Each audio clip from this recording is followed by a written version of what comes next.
So our second speaker is Dr. Jenn Kirby. Just give a very brief introduction before passing over. So Jenn is a composer and performer of quite a wide variety of kind of musical styles and approaches. So contemporary music and instrumental music, but often with technology involved in a variety of ways. And also pop music, like really kind of rich and varied pop music in all kinds of like sort of rich experimental, which is experimental pop's a phrase which often sounds a bit worrying, but just done really well and with really kind of genuine love for that area. And is released on labels such as the Panny Roses label, which is always interesting. Is currently co-director of the Electronic Music Computing and Technology program at Goldsmiths University of London, where Jenn's a lecturer.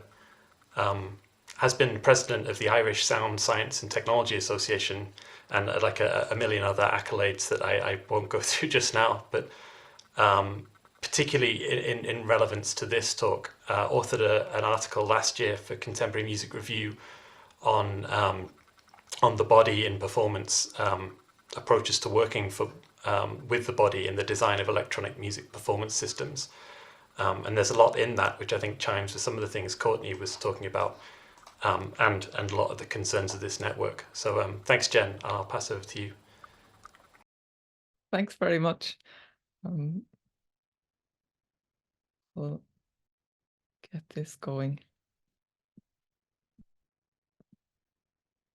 Okay.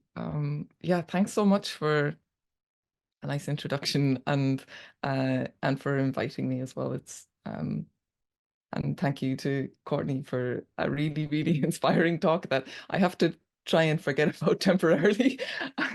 So I will do my best with that. Yeah, I will, I guess, start by just maybe outlining the focus then. So today, sorry, I have to move your lovely faces out of the way temporarily so I can see things. Hopefully you can all see my screen okay, right? Okay, fab. Yes, so I will discuss kind of how I approach kind of making digital musical instruments and hybrid performance systems, that these kind of incorporate body sensors, parts of controllers, data and mapping, and kind of different strategies I think are really a component of that as well. I'll talk through a few instrument demos. So I thought what might be, well, you can tell me at the end if it was a good approach or not, but I made a series of clips of demoing kind of specific instruments. So, and try to discuss through those so we can take a look at how I'm aiming to integrate these components and combine them into something that recognizes the affordances of all these different aspects, and hopefully does something that is still led by the body, but doesn't, I guess, place the body in some sort of a hierarchical position. So this is kind of an iterative making process that's informed and often kind of led by intuitive movement and a playful interaction. And here is my little example of playful interaction. So this is a part of a game track controller that some of you may be familiar from quite a few years back. So I removed and connected this microcontroller, and the physical properties of this object then is kind of the weight that it suggests how to interact. So yeah, just adding on the different components to it and then playing around with it, it does different things than what I'd expect. So that kind of leads to, it's not just approaching something that already exists, but actually approaching something that barely partly exists, that is fragments of ideas, and figuring out how I might kind of put those things together. So I often, I'm kind of playing with components or objects and trying to imagine what an instrument might be like. So designing kind of with the body means that you're playing an instrument that does not yet exist. Instead, it's to interact with something kind of imaginary or real, and make and play and make and play, and going around that loop quite extensively. And in between that time, it involves buying lots of components usually and learning things that I didn't know necessarily existed and now I have to know about. And trying to imagine and think my way forward through that. So incorporating kind of that intuitive movement then also leads to incorporating the movement and interaction of the objects and recognizing the affordances of those objects and everything else that you're engaging with.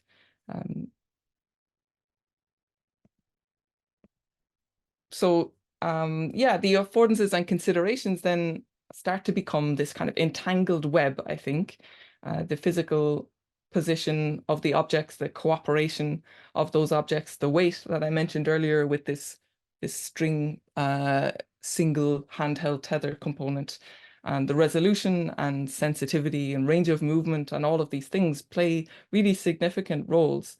And for example, like the voltage or the resolution of an analog pin can have significantly inform the design of the instrument in a way that I don't think I can really predict in advance. And I really find that idea of these really micro level details like somehow then becoming really macro and somehow informing things so much more than I can imagine. I find that really, really exciting. So I think that's why I think about this as a very playful, interactive process where I'm kind of learning my way through.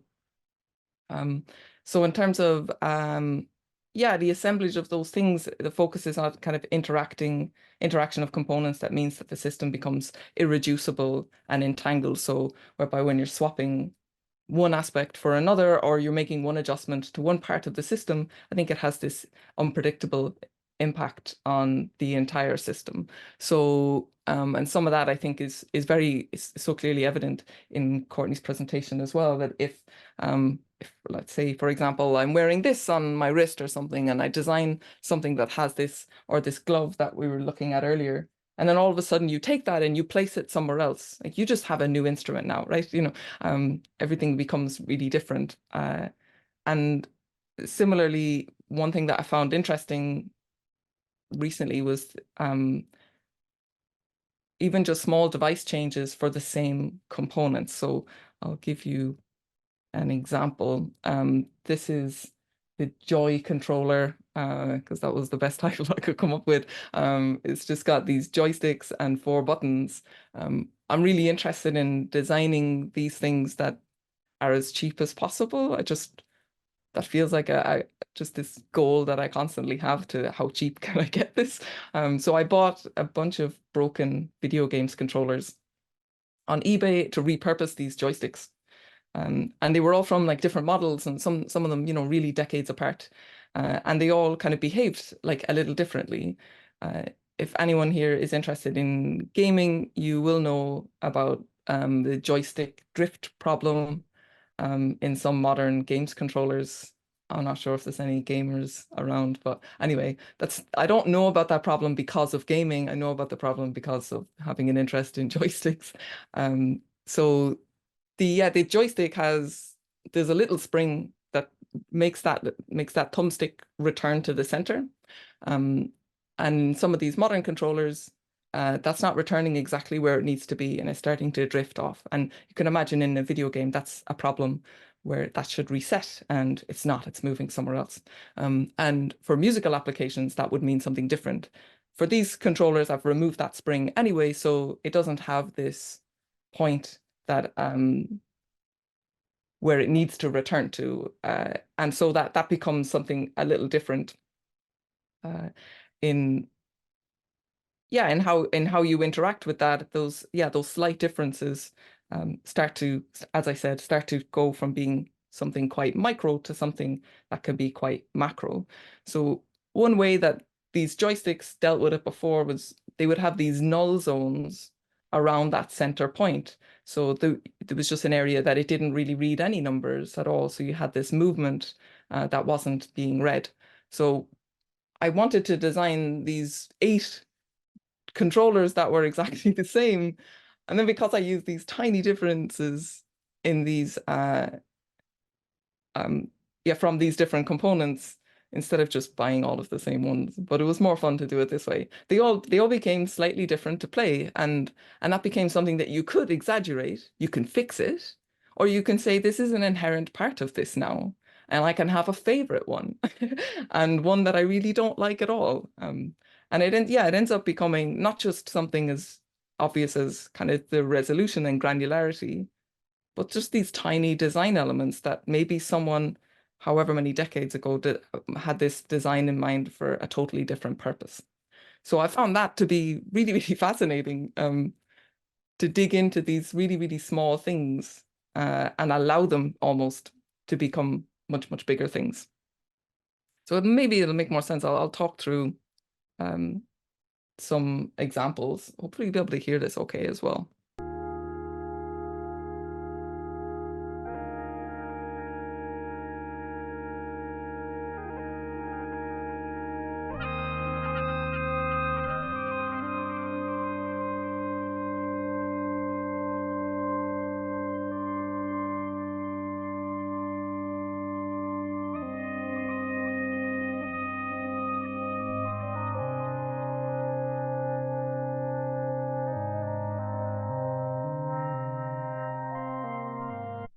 Okay, I'm going to cut through and try and interject and explain some of the ideas.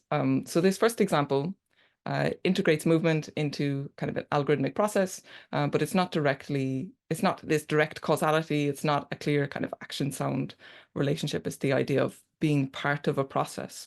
And for me, this more lately has been really tried to focus on a flatter hierarchy, where this question that comes up every once in a while, which how much responsibility does someone have as a performer on the output? I'm hoping that that question will become redundant. So rather than trying to satisfactorily answer it, having it so that that question just doesn't matter anymore. It's just not a useful question. So in this case, it's really about, well, this stuff is happening and what's my role in this? What are all of the different roles in this and how can I design something that understands all the behavior of all this so we can focus more on the combination of these things. I'll skip to another little section of this as well.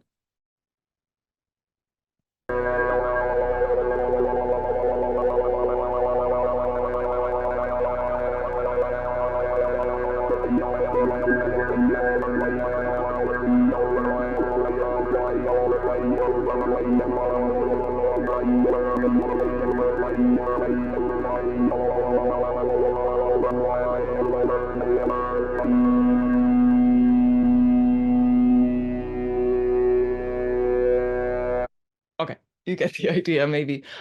So yeah, with this, I had in mind that I would be using my right hand to move this, and then immediately when I picked this up, it made sense. My right hand didn't really move very much, and my left hand kind of moved it, and it was like, oh, that's more nuanced. I can control things, whereas this is entire arm movement, and this is much more kind of nuanced. Yeah, that I can do that with my hand a little bit easier than it moving my entire arm. And I also found that this shaking movement, yeah, it wouldn't really be possible if I was doing this with a joystick. So I found that quite interesting. That all I've really got is an X and Y, right, and 4 buttons. Like there really isn't a lot there, but to think of that, depending on the interaction, that you can actually get quite a lot out of a little. And then to think about, well, when I'm holding this, when I have no sound at all, like why do I want to shake it? What do I want to happen? Okay, that must be some sort of gesture, and then go, right, what would that sound like? So you're really kind of designing through a really almost childlike process, I think. Hopefully that makes sense. All right, I'll run through some other examples.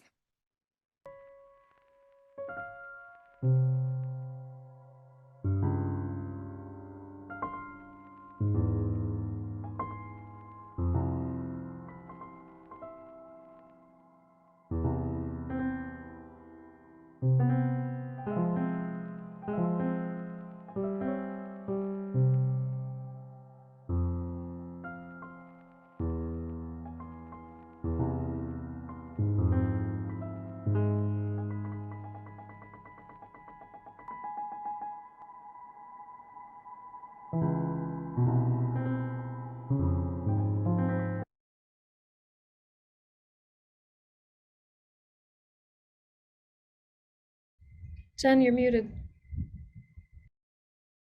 Thanks. I have a habit of muting myself. Sorry. Thank you.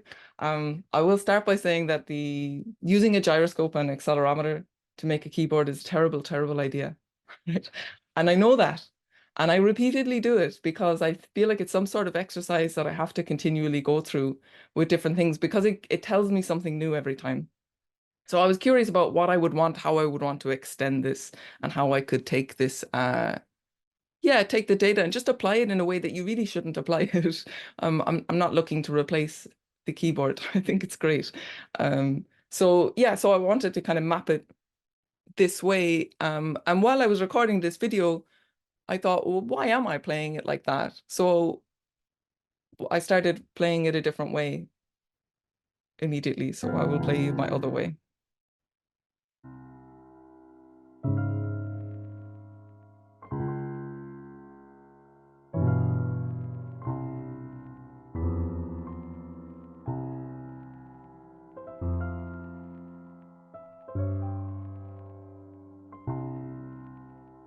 Okay, so when I started playing it like this, then after a minute or 30 seconds, I don't know how 20 seconds before I got bored of doing this, I lifted the back of my hand and I thought, oh, why am I doing that? I'm getting bored of this and I want something else to happen.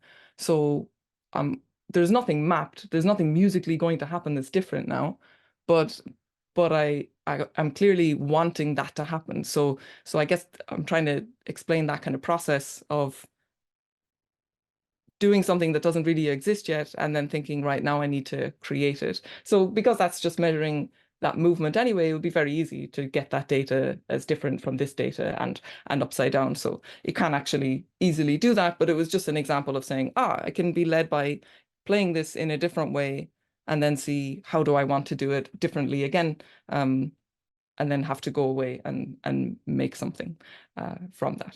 Again, it's still a bad way of playing a keyboard, so I'm not recommending it.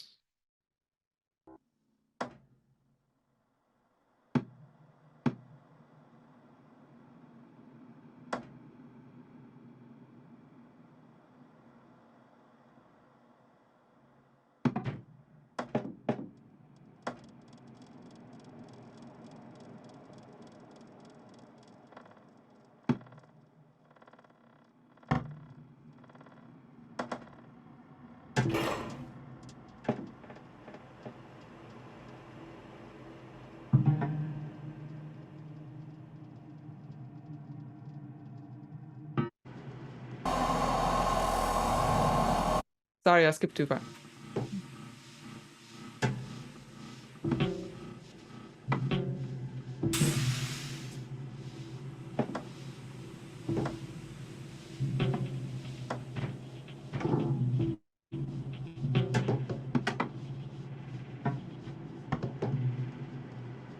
Okay, so I had this want for a while to put an IMU into a sponge ball and basically make a piece that's probably like 5 a side or something. But putting a battery into a sponge ball is a terrible idea. It gets hot really fast. So I realized, I just need a different object for that. And then when I did that, this object, the sound world that I had in mind initially, just didn't make sense anymore. And I thought, well, this is a different object. It feels like it suggests something totally different. So these kind of strings that are on it made me think of the strings on the inside of a piano. And so I imagined that this ball is rolling around the inside of a piano. And that's this instrument that's being played. We just can't see the piano. But that's kind of the idea, that it's moving around in this way. The other thing is because this isn't sitting in the middle now, this weight distribution is different, and then that means that this object is going to rest in a different way. So at the start, when I hold that back, it moves and it settles in the way that it wants to settle. So it's not just thinking of that intuitive movement of how I want to interact with something, but what is the I mean, intuition might be a step too far, but what is the kind of natural tendencies or characteristics of the object that I'm interacting with, and how can I kind of make use of those in a different way? And how can I be respectful to those things as well? So that's kind of what I was, thinking about for that little experiment.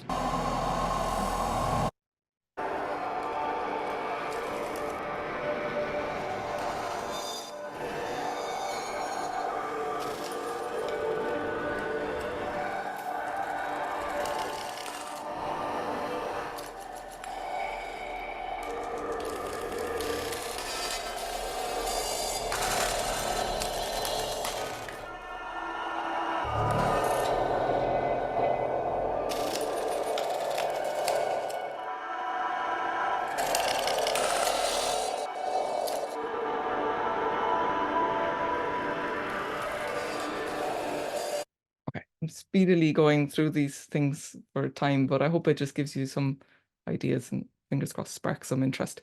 I'm just watching that now and realizing it looked like I was thumbing a lift. I don't think I was, but anyway, it just happened to look like that.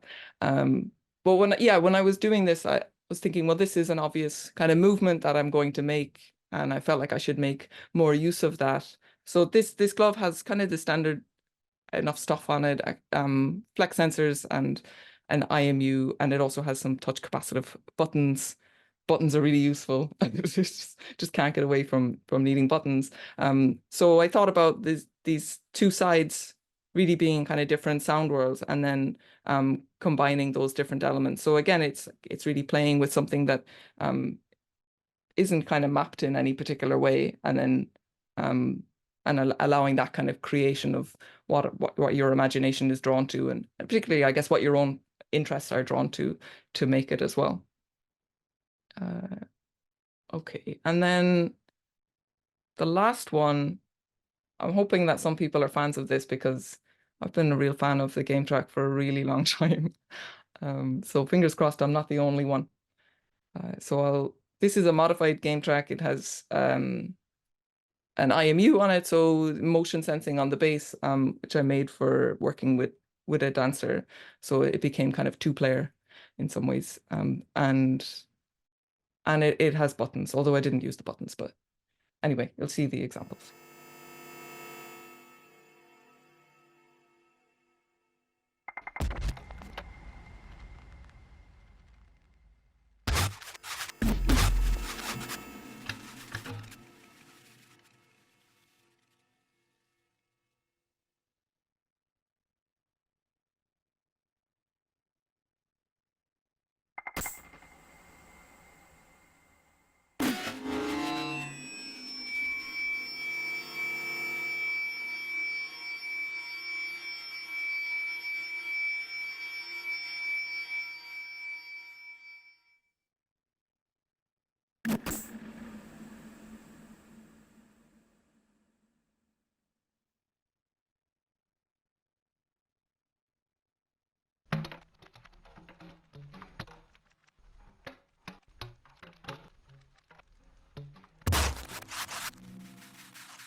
Skip too much.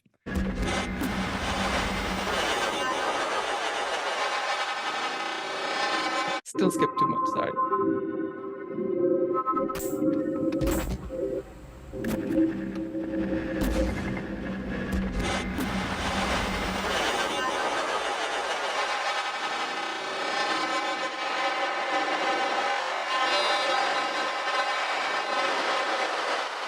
Okay, fingers crossed, getting the idea there. That's definitely one of the more complicated ones of everything so far. Everything else is kind of less dimensions to it, I guess. But this is also something that I've spent considerably more time playing with and trying to find additional ways of kind of adding in a lot more layers to it and a lot more improvisation potential as well. So a little less linearity that maybe the others have. Okay, so yeah, I'm going to make my attempt to bring this together again after speaking quite broadly. So yeah, this is really about, hopefully I've said this idea of what this incorporation of all these things produces, what the behaviors of all these things kind of bring together. So it uses technology, but it shouldn't be about technology. It uses the body, but it's not really about the body either.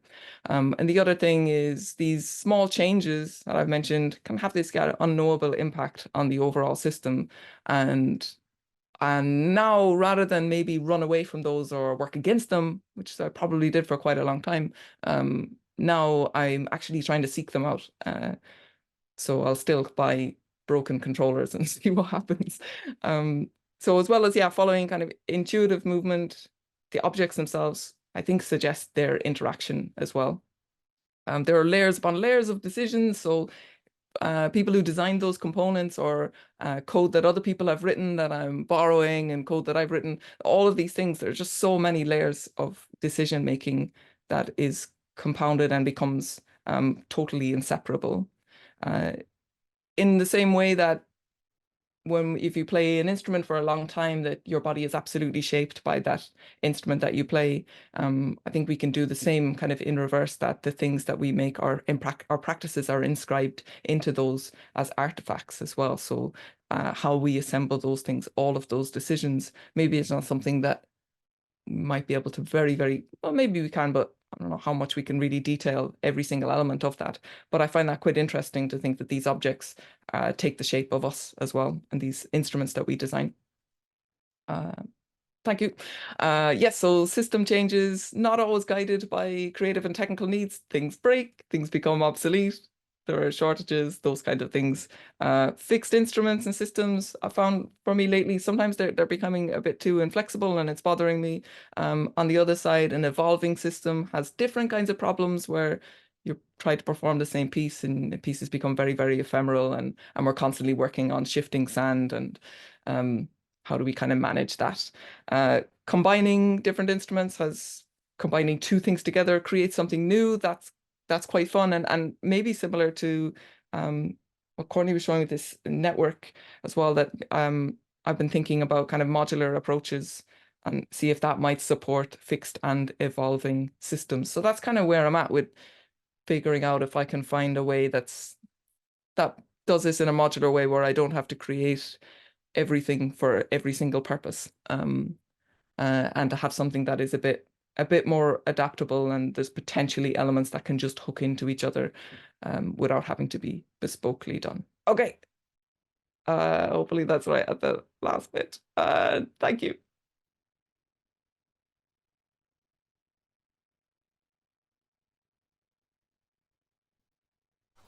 That was great. Thanks for sharing all that with us, Jenn. So we have time for sort of Jenn specific questions before we move into like a more general discussion where we can kind of all kind of talk about the kind of topics raised. So do put your hand up and or post in chat. I'm going to jump in with sort of chair's privilege question, if that's all right. I really like the way you present these in the videos, and the kind of scale of the projects, and that it felt like, I was trying to think it through, and this is where the question's going. It felt almost like a separate art form in making these object-based sensor instruments where, and I think I'm probably reading too much into this because of what you said on that last slide, but it's almost like they're not means to an end for some other music. It's more like they are the conceptual project to some extent, and they are the musical project to some extent. Almost, it's not like you'd perform for 20 years with the ball that rolls around like Michelle Weisfit's hand style. It's a different kind of project from that, or am I reading too much into that? Yeah, I think that's fair. I think, yeah, in some cases I've actually been a bit worried that am I really deprioritizing music and sound here? Like, am I caring about that a little less? Should I say that out loud on a recorded chime talk? But so yeah, I think I see all of that as the creative process now. So it doesn't feel too different to composing in some ways, that it feels like the making of this is part of that. It's just taking steps back instead of starting with writing notes or something. I don't know what I do. Just kept taking steps back, and maybe too far, but it does, yeah, it feels like the making of these things are definitely not a means to an end. There's a lot of this stuff you could just make it in simpler ways or use existing things. It's the small differences and that process of doing that informs everything else, and this kind of allowing everything to be caught up in a non-linear process, I think. Yeah, yeah. I mean, it makes it look like almost a completely different art form of this interactive design, which seemed really appealing. Um, but anyway, that's maybe enough from me. Any questions from anyone else? Courtney's got a hand up. Oh, thanks, Jen. This is really amazing. Yeah, I really love this idea of, like things don't become instruments until we start playing music with them. Like they're only instruments when we start doing that. And I wondered, as you're kind of exploring some of these differences in what you actually do versus your intentions, did you redesign any of the instruments, or did you really just stick with them as static forms and just see what happened? No, they don't really stay static even for that long, actually. Um, Even so much that, well, because it's much cheaper to reuse your own stuff as well, rather than, and otherwise you'll just amass collections of all these things. I've Sometimes things just exist for a little bit of time until I've had a bit of fun with them and I've learned something and that was enjoyable. And then I'll take it apart to make something else with it anyway. And so it feels like that still evolves from those things, that there's some sort of memory of, well, this used to exist in there. So there's some element of that that is still going to be traced through. So I don't think there isn't too much, unless I have a specific reason um, for it to remain fixed. Yes, okay, thanks. Rachel has a hand up technically. Do you want to, Hello. yeah. Sorry, my computer's being very slow. I think almost a little following up from what Courtney was saying. Can you guys hear me okay? Yep, thank you. Oh, okay, I'm stalling. I loved what you were saying about how like one pin can completely change an instrument, like the size of a pin. And I think that's very true of musicians, also makers and our tools. And I was wondering if something like that changes, if you have something that you really love and like one element changes, would you be more inclined to work towards kind of putting it back to how it was or reproducing something, or do you just go with the flow of how that changes an object and an instrument? Yeah, I mean, because I can't really know how it's going to change. Um, I think I'm just, yeah, really curious about even responding to it sometimes. So if it changes in that way, then I think all I have to change with it as well. I mean, obviously, I guess if I was really unhappy with it, I would try to fix it, or just be sad that it's lost now. Um, but yeah, yeah, some things. I mean, yeah, there's so many other ideas that you can have, that it starts off in one way and it becomes something else. And then, you can feel sad about that you didn't make the thing that you had intended, and then happy that you've got this thing that you hadn't intended to make. Um, yeah, probably just lean more on, just go with whatever direction it's going in, and kind of stay in a state of flow and happy making if you can. That's such a nice thing to hear. I think we get too attached to things. Yeah, Thanks. thanks. Dimitris, your hand's up. Yeah, sure. I have a question on the this idea of the sort of iterative designs and how these instruments are so malleable that it's almost impossible for us to not keep changing them all the time. And my question is, are we ever missing out on something by doing that? Do we ever miss out on what can be explored when an instrument is stable for long enough for us to start discovering behaviors that it has or interactions that might be possible? And if so, is there a good way to tell when that form when an instrument in its journey over time has reached a form where we should sit with it for a while? Is there any kind of metric for sort of judging whether we need to keep tinkering and keep changing, or whether there's something interesting enough in front of us that we should take a moment and work with it for a while? Yeah, I think it's for me it tends to be what I'm getting out of it. So it might be that I've played with one thing and then I go, okay, that's kind of all I wanted to learn from that. And that happens for me with acoustic instruments as well. And you don't really know how long that process is going to last. And then the enjoyment is kind of over and you must have learned what you wanted to learn and you move on. But what I find interesting is that I have actually tried to get away from the game track. Like I really have. And I just keep coming back to it and I just won't let it go. So I've kind of accepted now that, look, this might be it forever. I might just never leave this alone. And it's because I like the challenge of having to pick it up and try to make something else out of it. it's like there isn't much to it. It's really simple. Obviously, I know it's caught a lot of people's attention, maybe a little bit further back. But yeah, I think as long as I am still engaging with it and it's feeding me new ideas, then I'm not finished with it. So it will probably come to a point where that does happen. Maybe not. I did do a project recently. I mentioned this very briefly with a dancer, and we had 2 performances. In the first one,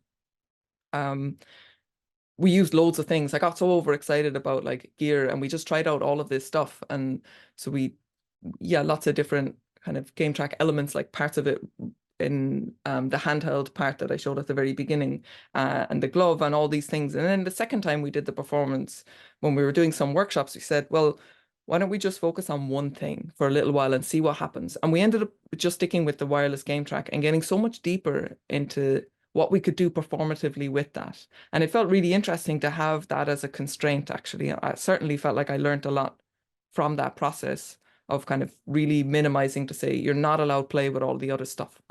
You just have to play with this. I'm not sure how much that would resonate with others. Perhaps that experience is very different. Perhaps there is overlap. But I only responding to share my own experience there.